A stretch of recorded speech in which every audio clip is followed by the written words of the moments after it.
มีคนเกเรไม่กินข้าวด้วยอ่ะ ใคร ใช่อ่ะ ใคร ลูกได้กินผู้เดียว เอา กินเขาก็กินทำไมลูกต้องเอาแบบตกใจด้วย ลูกกลัวการกินข้าวคนเดียวเหรอ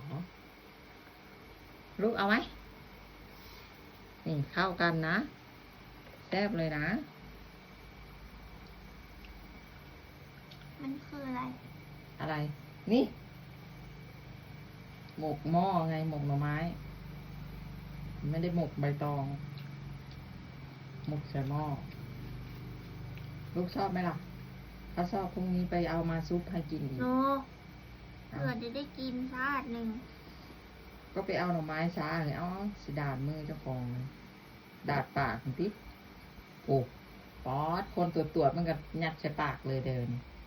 บ่ฮ้อนบ่โอ้เรือแล้วไม่นั่งอันนี้คูคนตรวจอยู่ เป็นไดได้เผาปากขึ้นซะแล้ว